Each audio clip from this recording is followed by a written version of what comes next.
প্রশ্ন বুঝছো? প্রধান শক্তি স্তরের সাথে উপশক্তি স্তরের সম্পর্ক। তাহলে এটার জন্য আমরা একটা বক্স করব। দেখো, প্রধান শক্তি স্তরকে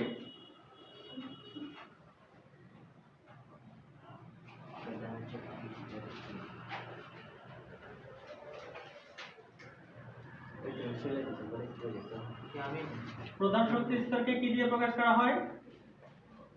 n দ্বারা।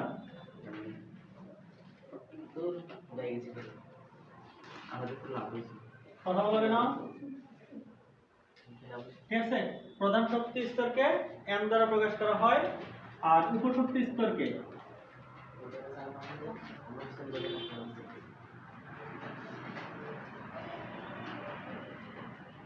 উপশক্তি স্তরকে l দ্বারা প্রকাশ করা হয়। ঠিক আছে, প্রধান শক্তি স্তরকে n দ্বারা প্রকাশ করা হয় আর উপশক্তি স্তরকে l দ্বারা প্রকাশ করা হয়। তাহলে উপশক্তি স্তর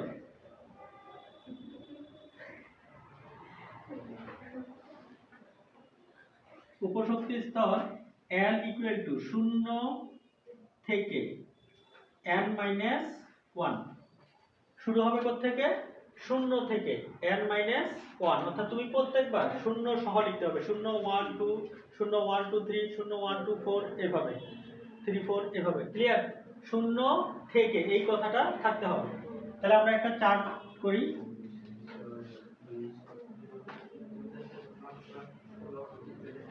তো এখানে লিখবো আমরা প্রধান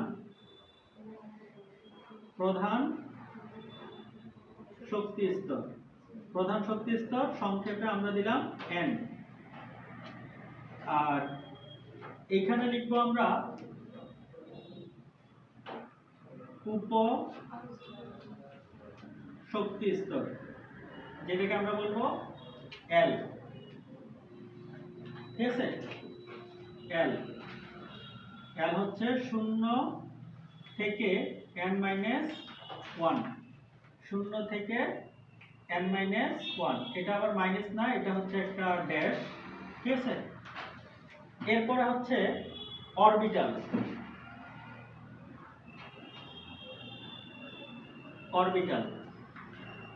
ওই যে আমরা বলি s p d f এগুলো।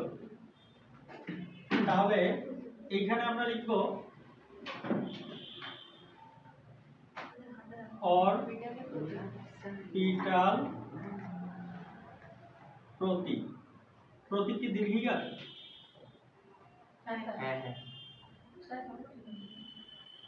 প্রতীক। তারপরে হচ্ছে অরবিটালে ইলেকট্রন সংখ্যা।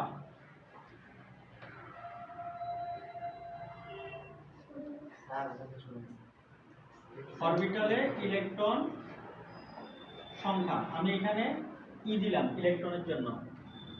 তারপরে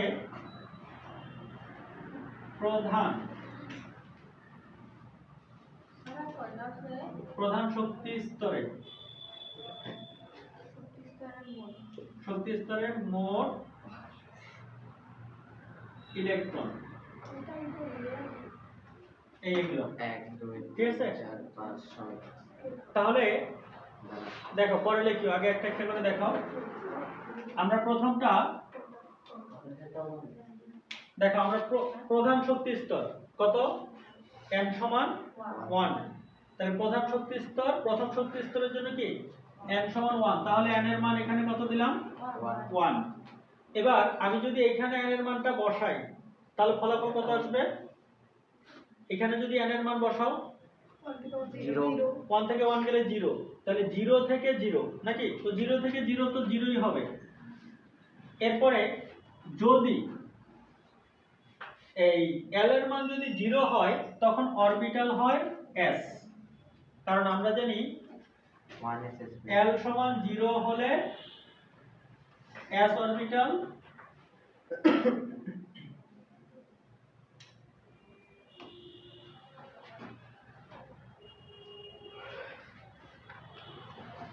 l সমান 0 হলে এত অরবিটাল আর 1 হলে p অরবিটাল। l সমান যদি 2 হয় তাহলে সেটা হয় d অরবিটাল। l সমান 3 হলে সেটা হয় f অরবিটাল, নাকি? এগুলো আমাদের জানা আছে। তাহলে সেক্ষেত্রে আমরা s অরবিটাল লিখলাম প্রতীক। এটা কি প্রথম কক্ষপথ না, প্রধান শক্তি স্তর না? তাহলে 1 এর সাথে s দিলে 1s। এবং ইলেকট্রন আমরা জানি যে s এর মধ্যে সর্বোচ্চ ইলেকট্রন থাকতে পারে 2টা, এর বেশি পারে না। তারপরে p এর মধ্যে 6টা, d এর মধ্যে সর্বোচ্চ 10টা, f এর মধ্যে 14টা। ইলেকট্রনগুলো অরবিটালে উপশক্তি স্তরগুলোতে সর্বোচ্চ ধারণ ক্ষমতা থাকে এটা। তাহলে সেই অনুযায়ী যেহেতু এটা s, তার মানে এখানে কয়টা হবে? 2টা। আর আমরা কোন প্রধান শক্তি স্তরে মোট ইলেকট্রন ধারণ ক্ষমতার যে সূত্র জানি সেটা হচ্ছে 2n স্কয়ার, নাকি? প্রধান শক্তি স্তরে সর্বোচ্চ ইলেকট্রন ধারণ ক্ষমতা কত? 2n square. তো n এর মান কত ধরা হয়েছে? 1 না? প্রথম শক্তি স্তর, প্রথম শক্তি স্তর। তাহলে n এর মান 1 দিলে 1 স্কয়ার। 1 স্কয়ার কত? 1 স্কয়ার কত? 1 না? 1 গুণ 2, তাহলে কত হবে? 2টা। এবার দেখো, এবার দ্বিতীয়টার মধ্যে আসি আমরা। n এর মান কত? 2। তাহলে আমরা n সমান লিখলাম 2। এখন তুমি যদি এখানে 2 - 1 দাও তাহলে ফলাফল কত আসবে? 1। তাহলে 1 0 থেকে গণনা করতে হবে। তাহলে 0 1, তাহলে একটা হবে 0 আর একটা হবে কি 1। 0 এর জন্য হয় কত? s। 1 এর জন্য কত হয়? p। s এর মধ্যে আচ্ছা প্রতীক, তো দেখো এটা কি 2 না? তাহলে 2 এর সাথে s, 2 এর সাথে p, তাহলে 2s 2p। এবার s এর মধ্যে কয়টা থাকবে ইলেকট্রন? 2টা। p এ থাকবে সর্বোচ্চ 6টা। এখন তুমি যদি এইখানে খেয়াল করো, এইখানে যদি তুমি কত দাও? 2 দাও, 2 দুগুণে 4, 4 দুগুণে 8। আবার এদিকে খেয়াল করো, এই দুইটা হিসাব করলেও কিন্তু 8 হয়। তাহলে আমরা এটা পেলাম কত? n সমান 2 এর থেকে মোট ইলেকট্রন শুধু একটাই হবে। হ্যাঁ, মোট ইলেকট্রন এই দুটো যোগ করে এটা আবার সূত্রতে বসাইলেও এটাই হবে 8টা। দ্বিতীয় ঘরে 8টা। এবার n সমান কত? 3। তাহলে আমরা এখানে 3 বসাই। তাহলে এখানে যদি 3 বসাই তাহলে কত হয় দেখো তো? 3 - 1, তাহলে কত? 2। তাহলে 0 থেকে করো, 0 1 2, কয়টা? 3টা না? তাহলে 0 1 2। 0 এর জন্য s, 1 হইলে ওইখানে লেখা আছে 1 হইলে p, 2 হইলে d। আবার এখানে আমরা লিখছি যে s এর সর্বোচ্চ ইলেকট্রন থাকতে পারে কয়টা? 2টা। p এ থাকতে পারে 6টা, d এ থাকতে পারে 10টা। আচ্ছা, এটা তো প্রতীক হবে, প্রতীক। তাহলে দেখো এটা কি 3 না? তাহলে এই 3 এর সাথে একবার s, 3 এর সাথে p, 3 এর সাথে d। তাহলে 3 নাম্বার যে উপশক্তি প্রধান শক্তি স্তর আছে বা 3 নাম্বার কক্ষপথ, সেটার মধ্যে 3টা s p d f 3টা অরবিটাল থাকে। আমরা এই যে উপশক্তি স্তর থেকে কি পাইছি? 0 1 2। তো 1 0 এর জন্য, 1 এর জন্য, 2 এর জন্য। এখানে তো আর 3 নাই যে আমি f পর্যন্ত যাব। তার মানে 3 নাম্বার শক্তি স্তরে উপশক্তি স্তর s p d f এর বাইরে আসতে পারবে না। এই s এর জন্য ইলেকট্রন 2টা, p এর জন্য 6টা, d এর সর্বোচ্চ 10টা। তো আমরা যদি এই সবগুলোকে যোগ করি তাহলে হয় 18। সবগুলো যোগ করলে কত হয়?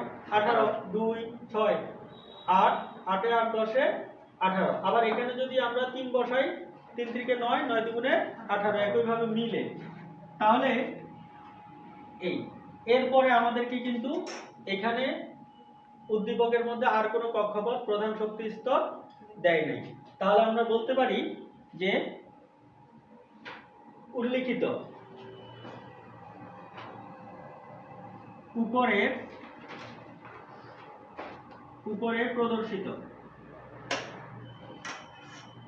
প্রদর্শিত ছক প্রধান ও উপ শক্তি স্তরের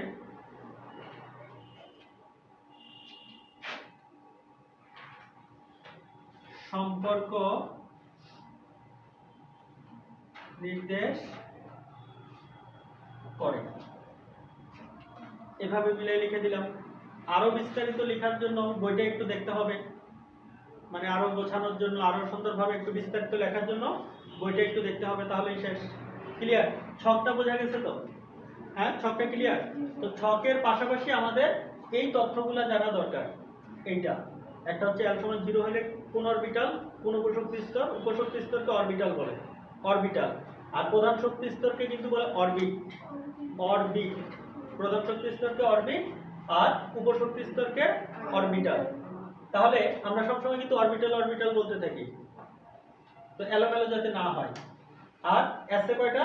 সর্বোচ্চ 2টা। এদের জন্য কিন্তু আবার বিস্তারিত তথ্য আছে যেগুলো এখানে প্রয়োজন নাই। ঠিক আছে? ওকে, করো।